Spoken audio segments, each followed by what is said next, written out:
LA this week.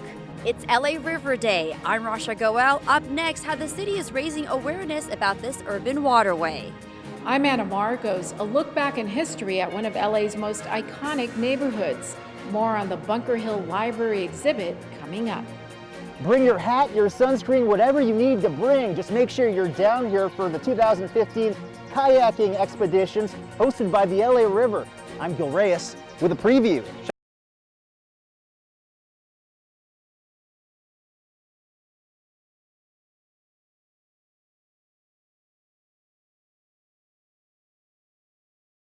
And welcome to LA This Week. Thanks for joining us. I'm Yana Kay. Our top story this week, LA's first responders have a new tool in their arsenal to detect terrorist and nuclear threats. Gil Reyes shows us these tiny devices now being worn by thousands of LA police officers and firefighters. You'll see them on the waists of LAPD officers, handheld devices the size of a pager sensing trouble in the air. They can be worn on the belt, on a vest, anywhere on an officer's person or in a vehicle. It will alarm in the presence of radioactive material at significantly low levels. LAPD Hazardous Materials Officer James Davis describing these nuclear halo radiation detectors. They beep at the slightest hint of radioactive discharge, possible terrorist and environmental threats. And if they do believe it's a threat, then they can make contact to a more advanced screening team that would bring out a piece of equipment like this, which is called a RID, or a radiological isotope identification device. This device is more advanced in the sense that not only does it detect the levels of radiation, but can actually identify the specific isotope involved. The technology, funded by federal grants, was unveiled at the LA City Fire Training Center in Elysian Park. Some 5,000 first responders from LA and Orange counties will be equipped with these Halo devices. That includes 400 LAPD officers. They're called Halos because the goal is to create a ring of protection to monitor threats, not just in the city, but throughout our region. Because the disasters and the threats that we face do not respect our municipal borders or our county borders. They demand one team, and that's exactly what we've built. A tiny device that can possibly thwart a large-scale disaster. In Elysian Park, Gil Reyes for LA This Week. The system is made possible by an $11 million grant from the Department of Homeland Security. Well, it's a way to help the environment and use public transportation while giving Angelenos more mobility. Anna Marcos shows us a new metro program that puts a set of wheels at transit customers' disposal. Public transportation at your doorstep. That's what Metro is working for as it announces a new pilot program with Zipcar to put the cars at several Metro light rail stations. We have to help Angelenos get not from our point A to point B, but their point A to their point B, without needing to own a car. This is the issue of first mile, last mile. How do we get from the last transit stop to our final destination? City leaders hope Zipcar provides that missing transportation link. Zipcar is a ride-sharing network which allows members to rent cars by the hour or by the day. Use of the car includes insurance, mileage, and even gas.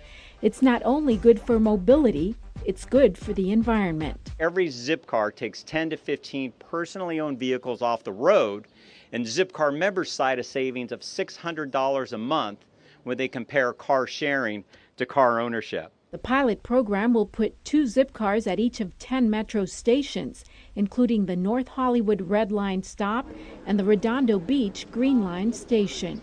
This is really about building a balanced transportation system. When you talk about from air to rail to bus to bike to Zipcar, this is a balanced transportation system. Zipcar memberships start as low as $7 a month. For more information, visit www.zipcar.com. I'm Anna Marcos for LA This Week. And Zipcar reservations, by the way, are available 24/7. Well, they're considered to be the most physically fit of LAPD officers, and now the department's Metro division is adding muscle to its ranks with plans to double its size by the end of the year. Gil Reyes tells us why. 41, Rainey, Saley. 42, Morales, Vaca. Roll call for the LAPD's elite Metropolitan Division. On this morning, these highly trained, constantly moving officers are gearing up for patrols in South LA. Where they'll be in the afternoon, Who knows? We'll go all over the city. I mean, if they have a crime problem in the valley, we'll be in the valley. In West Bureau, we'll be in West Bureau. But primarily, we're looking at putting resources in areas where we've had a violent crime spike. Deputy Chief Michael Downing says upticks in shootings, aggravated assaults, and gang crime has prompted Metro to double its ranks from 200 officers when the year began to a planned 400 by October. They'll include the traditional SWAT officers and K-9 units trained in high-risk barricade situations, and something new: officers with backgrounds in gang intervention and community outreach. Sometimes they might shift us during a shift if they see that crime trends are increasing in another part of the city. They'll say, hey, you 5 cars, let's move you out to a certain area. But some neighborhood activists worry that the increased presence of uniformed officers will fuel tensions. Hopefully that's not the case. I mean, hopefully we will build trust relationships where people will say, oh, I'm happy to see my friend in the neighborhood again. You know, how are you doing? How's your family? And it's not this Darth Vader look. It's a look of humanity. In response to a spike in violent crime. At the LAPD Training Division in Elysian Park, Gil Reyes for LA This Week. Veteran officers chosen to join Metro must undergo 4 weeks of specialized Metro training before their first patrol. Another class of LAPD police graduates is ready to help keep LA safe. A total of 29 new cops will join the ranks of the men and women in blue. Here's Anna Marcos with the breakdown. The stern, serious young faces say it all. This new class of LAPD Police Academy recruits is primed, trained, and ready to head out into LA streets and protect the peace. We will go out onto the streets with the understanding that today's world is ever-changing. And once we leave this sterile and controlled environment, we'll be faced with trials beyond our imagination. We chose this profession because we wanted to make a difference in our community.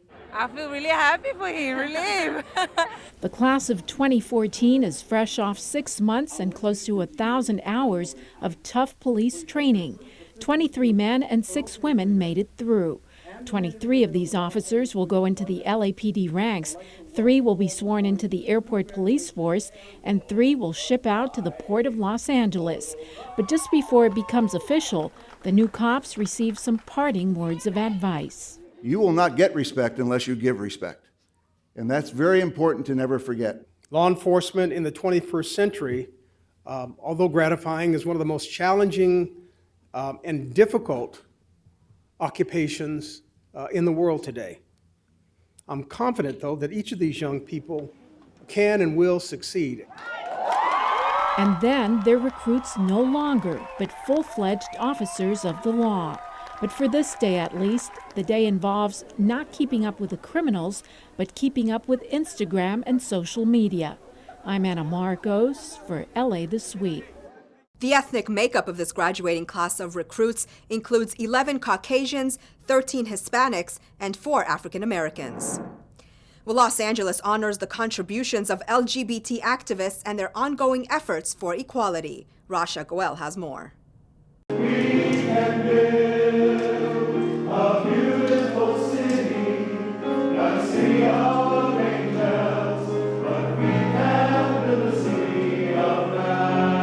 City leaders recently kicked off the 5th annual Lesbian, Gay, Bisexual, and Transgender Heritage Month at City Hall, honoring pioneers in LA's LGBT movement. These individuals were out, proud, and fighting for LGBT rights before it was acceptable in mainstream society.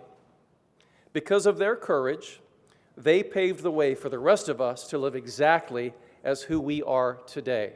We have a lot of work to do to make sure that there is full equality and full justice for everyone. Those being recognized were Alan Bell, publisher of BLK Magazine, Matt Redman, founder of AIDS Project Los Angeles, and Carolyn Weathers, publisher of Clothespin Fever Press, who have all seen the struggles of the LGBT community. I encourage you, there's so much more to do and you will do it. Don't think you don't make a difference. There was also an unveiling of the LGBT cultural guide and calendar produced by the city's Department of Cultural Affairs. This month should be more than a month of remembering history. I hope that the Supreme Court will make this a month of making history. And for all of us, we have an opportunity to recognize that struggle we all have as Americans, get closer and closer to being who we say we are. A nation that will not judge you by where you've come from or whom you love. I'm Rasha Goel for LA This Week. City Hall Tower was also illuminated in rainbow colors, similar to the gay pride flag. Well, it's a chance for Angelenos to learn a lesson from LA's own history book as a new Bunker Hill exhibit takes the stage at the LA Public Library. Anna Marcos has the story. The Angels Flight Railway may not be working, but it's a piece of history that connects the Bunker Hill of yesteryear to the modern-day Bunker Hill. And now there is something else to connect the old and the new. An exhibit at the LA Public Library called Bunker Hill in the Rearview Mirror. It just shows you where it all began, and it just it just shows you where you come from. It's exciting to see how LA and Bunker Hill was built. Bunker Hill has an incredibly rich history, and I also work in the history and genealogy department. We get asked about it all the time. The 33 images here include photos, drawings, diagrams, and news articles from Bunker Hill history, from its heyday in the 1880s, when doctors, lawyers, and bankers lived here in stately mansions, to the area's decline and redevelopment in the 60s and 70s. The houses, the old architecture of the houses, that was all done by hand. Not like today where it's prefabricated and machine stamped and so forth. It's all done by hand, so I can appreciate that. Bunker Hill has changed dramatically over the years, garnered the old mansions to make way for LA's tallest skyscrapers. Here you'll find everything from the ultra-modern to the historic, such as the LA Public Library behind me. The history of the downtown library is very interesting to me. I've just noticed for the first time all of the architecture and just the great history of the place. For its organizers and visitors, the Bunker Hill story provides another piece in the mosaic that is LA's colorful history. I'm Anna Marcos for LA This Week. The exhibit is free and open to the public at the downtown LA Library branch.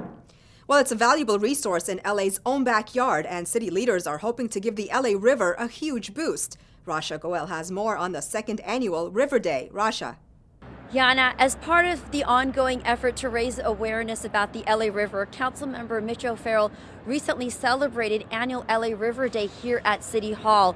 And really, this event serves as a way to educate Angelenos about the resources that are available along the LA River. Dozens of exhibitors came out to this year's second annual LA River Day at City Hall, put on by Councilmember Mitch O'Farrell.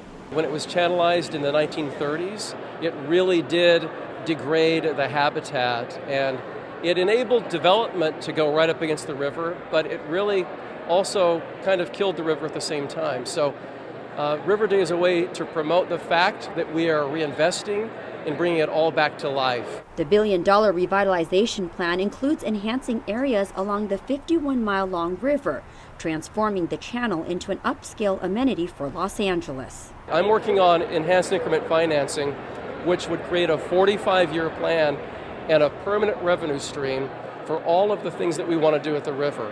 It would call for brownfield remediation, habitat restoration, infrastructure improvements, and it could also go toward low-income and moderate-income housing. Green spaces, bike paths, and recreational activities are some of the improvements that have been seen along the LA River. LA River revitalization is one of Mayor Garcetti's top priorities. He joined council members in the valley to open 2 new segments of the river bike path. The LA Conservation Corps launched the first paddle of the LA River more than 4 years ago. And so we're really happy that that has then turned into a river or paddle of the river in the Elysian Valley, along with ours in the Sepulveda Basin, and a lot of other recreational and fun activities on the river. So it's really served to really get people's interest as well as recognize the conservation and environmental importance of the LA River. According to Councilmember Mitch O'Farrell, 1/4 of LA's population lives in 1 mile of the LA River. So by improving the LA River also means helping improve people's lives. Yana? Rasha, thanks. And Councilmember Tom LaBonge was also honored for his continuous support of the LA River. In fact, a portion of the LA River is now open to the public for weekend kayaking all summer long. As Gil Reyes shows us, you don't have to travel out of state or even out of the valley to enjoy this one-of-a-kind water sport. No, we're not in Lake Tahoe, the Kern River, or even Castaic. We're near the heart of the San Fernando Valley, believe it or not, Lake Balboa. Not far from suburban homes lies this hidden oasis with chirping birds and native plants. It's fun just to be out here in nature and see different things, you know? Like, you don't see this in LA all the time. Didn't even realize that this was No, I didn't even realize that this was here. It's my first time actually being here, so it's pretty cool. It is the only city-sponsored kayaking expedition in the San Fernando Valley. The 2015 Paddle the LA River program is off and running, and as you can see, we're off and running with guided tours that will take place Friday, Saturdays, and Sundays, practically every weekend till September 20th. Are we going in? You're going in the white one? Area Council member Nuri Martinez helped kick off the program's 4th season. As former executive director of the group Pacoima Beautiful, she's helped maintain this 1.5-mile stretch of the LA River for public use. So that communities like Sun Valley and Arleta and Pacoima, that these communities not only would appreciate the natural habitat along the wash, but also create more activity, physical activity for these communities. First-time kayaker Anahi Godinez was worried at first. Is it what you expected? No, I thought it was going to be like way harder, but it's not. And then are you going to tell your friends? Yes, of course I'm going to tell them. I'm going to go home and put it on Instagram and on Facebook, everywhere. A summer of memories awaits. At the LA River, Gil Reyes for LA This Week. The guided trip costs $50 for adults. You can purchase tickets online at paddlethelariver.org. And this week, we continue our look at how a new city initiative called CityLink LA will bridge the gap between those who have internet and those who don't.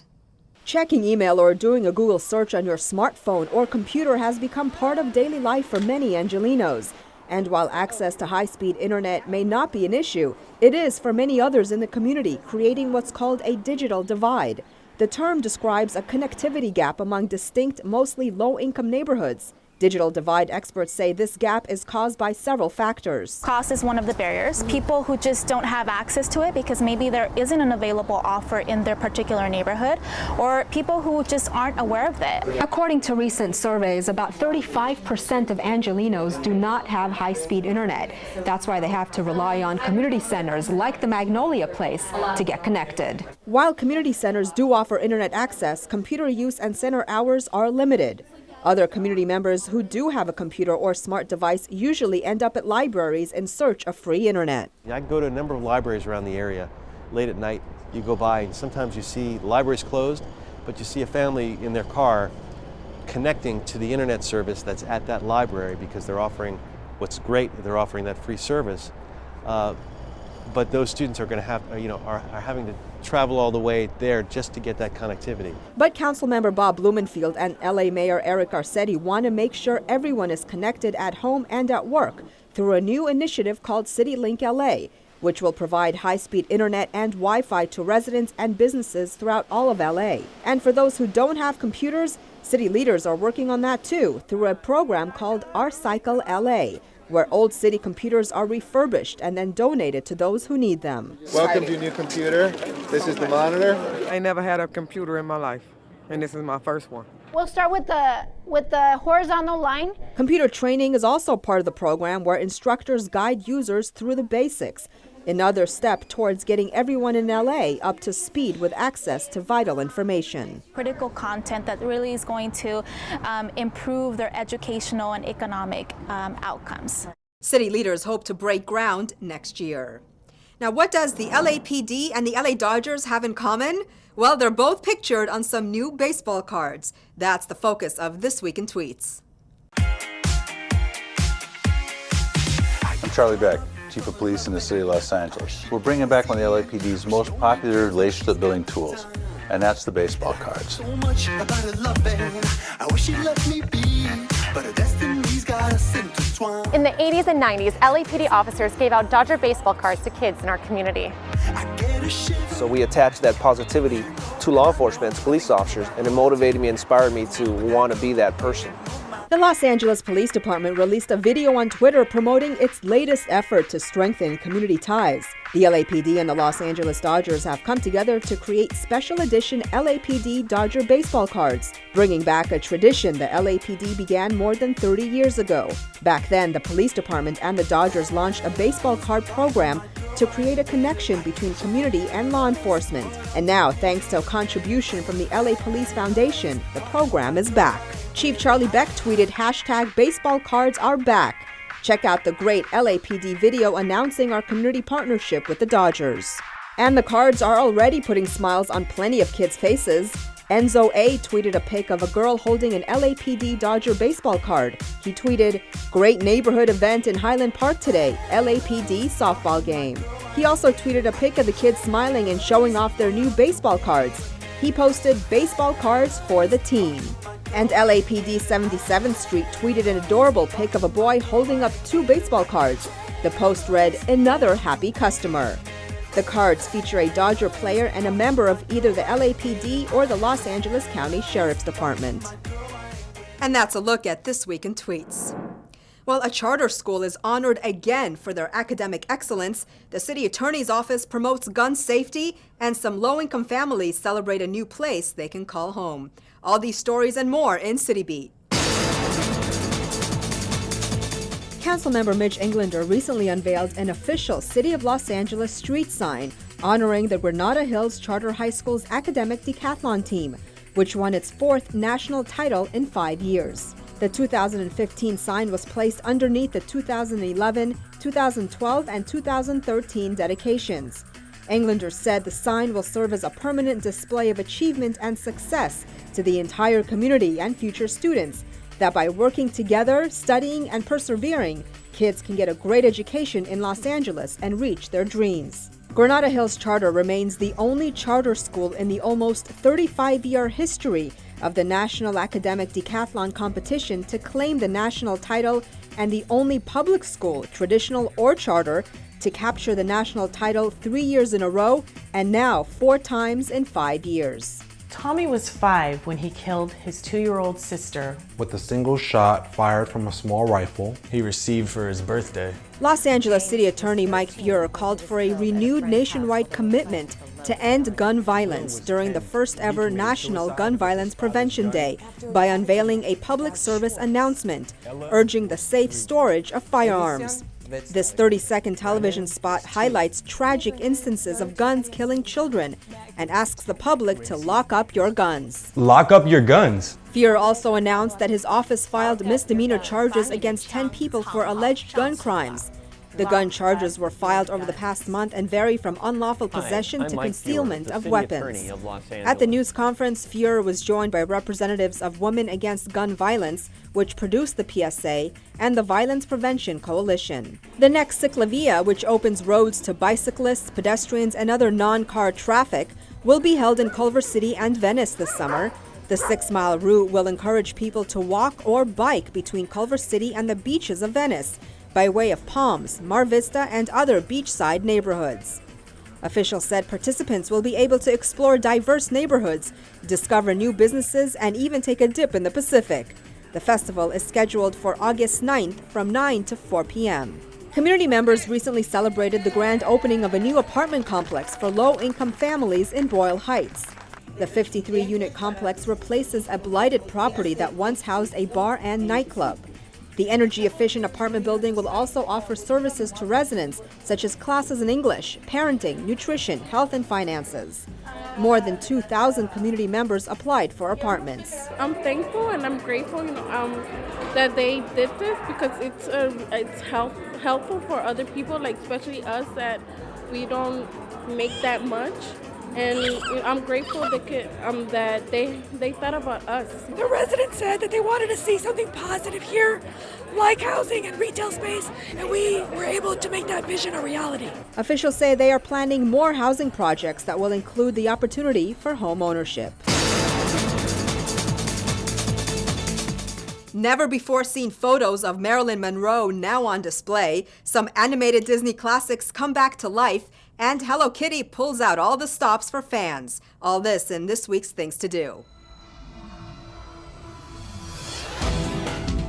Here's your chance to see Marilyn Monroe like you've never seen her before. This year marks the 53rd anniversary of Monroe's passing, and the Hollywood Museum is currently hosting an exhibit that runs June 3rd until September 22nd. Highlighting the exhibit will be works by guest author and photographer George Barris, best known for his work with Marilyn and the last photographer to have a session with her before her death. He will exhibit never-before-seen pictures of the Hollywood starlet. On display will be items from Monroe's childhood, film costumes, public appearance gowns, personal clothing, jewelry, furniture, makeup, medication found on the nightstand the night of her death, memorabilia, and more. The Hollywood Museum is located at 1660 North Highland Avenue in Hollywood. For more information, visit thehollywoodmuseum.com. Experience the joy of film with live orchestral music as the Los Angeles Chamber Orchestra screens animated shorts from Walt Disney Animation Studios, some which haven't been seen in more than 50 years. Conducted by six-time Emmy Award-winning conductor and composer Mark Waters, the orchestra performs live music with cartoons from the Walt Disney Vault and more. Projecting on the silver screen, two previously lost and newly restored Oswald the Lucky Rabbit shorts, Poor Papa and Africa Before Dark. Also premiering are orchestral scores written by Mark Waters. Celebrating its 80th anniversary, Silly Symphony Musicland will be screened for the first time with a live orchestra. Don't miss these timeless classics. The screenings take place on Saturday, June 13th at 7 p.m. at the Theater Ace Hotel, located at 929 South Broadway. For more details, visit laco.org/venue.